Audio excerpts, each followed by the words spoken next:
दक्षिण भारत में एक राज्य था।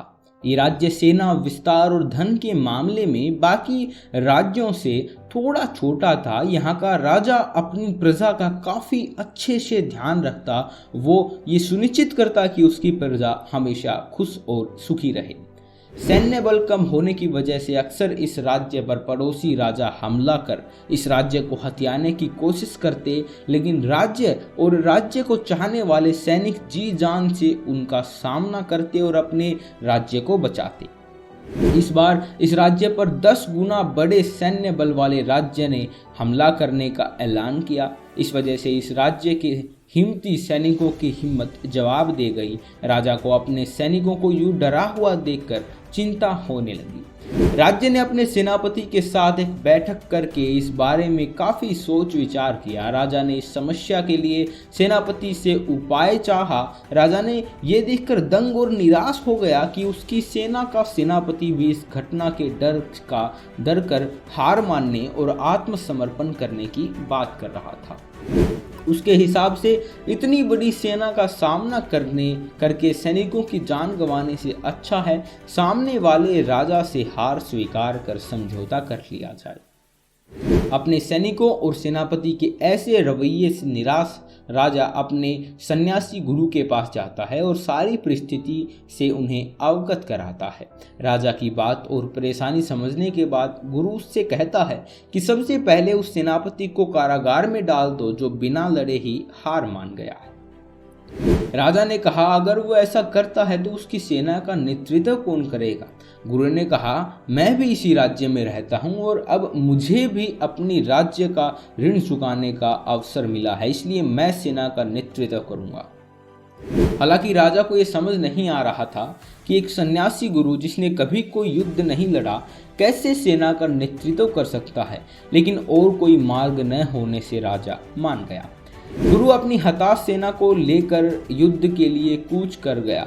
चलते चलते सेना एक मंदिर के पास पहुंची। गुरु ने सेना को वहीं रोका और बोला, आप सभी यहीं ठहरो, मैं इस मंदिर में जाकर भगवान से पूछ कर आता हूं कि हम इस युद्ध में जीत पाएंगे या नहीं। अपने नए सेनापति की बात सुनकर सभी सैनिकों को अजीब लगा।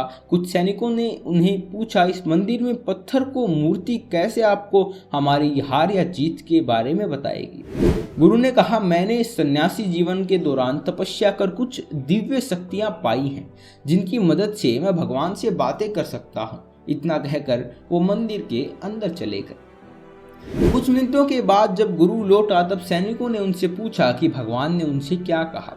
गुरु ने कहा, भगवान ने कहा कि अगर आपको मंदिर में कोई रोशनी दिखाई दे जाती है तो आपकी जीत पक्की है। अब सभी सैनिक उसकी मंदिर के पास रुककर मंदिर की तरफ देखने लगे, इस आशा में कि उन्हें वहां पर कोई रोशनी दिखाई दे। वे सभी पूरा दिन वहीं पर बैठे रहे और आखिरकार शाम होते होते उन्हें मंदिर के अंदर एक रोशनी दिखाई। सभी सैनिक खुशी से झूम उठे और एक नए आत्मविश्वास के साथ युद्ध के लिए रवाना हो गए। ये युद्ध आसान नहीं था, लेकिन सभी सैनिक इतने आत्मविश्वास से भरे हुए थे कि कोई भी हार मानने के लिए तैयार ही नहीं था। 21 दिन लंबे चले युद्ध के बाद इस छोटे से राज्य के बहादुर सैनिकों ने अपने से कई गुना बड़ी सेना को हरा दिया। जीत के बाद अपने राज्य वापस लौटते समय रास्ते में फिर वही मंदिर आया तो सैनिकों ने गुरु से वहां कहा कि वो मंदिर जाकर भगवान को इस जीत के लिए धन्यवाद कहकर आए, क्योंकि भगवान ने हो तो हम उन्हें रोशनी दिखाकर इस जीत का भरोसा दिलाया था। गुरु ने अपने सैनिकों से कहा, इसकी कोई ज़रूरत नहीं है, क्योंकि वो रोशनी एक दीपक की थी जिसे उन्होंने ही दिन में वहां जलाया था। दिन में सूरज की रोशनी के कारण दिए की रोशनी किसी को नजर नहीं आई, लेकिन जैसे ही सूरज ढलता गया दिए की रोशनी सबको दिखाई देने लगी। गुरु की समझदारी और बुद्धि के कारण एक असंभव काम की भी संभव हो गया। सभी सैनिकों और राजा ने गुरु के प्रति अपना आभार व्यक्त किया। दोस्तों, यह प्रेरक कहानी कि राजा सैनिक गुरु की जरूर है, लेकिन सबसे बड़ा हीरो है आपका। इसलिए दोस्तों, अगली कहानी में तब तक के लिए सुखी रहिए, संपन्न रहिए।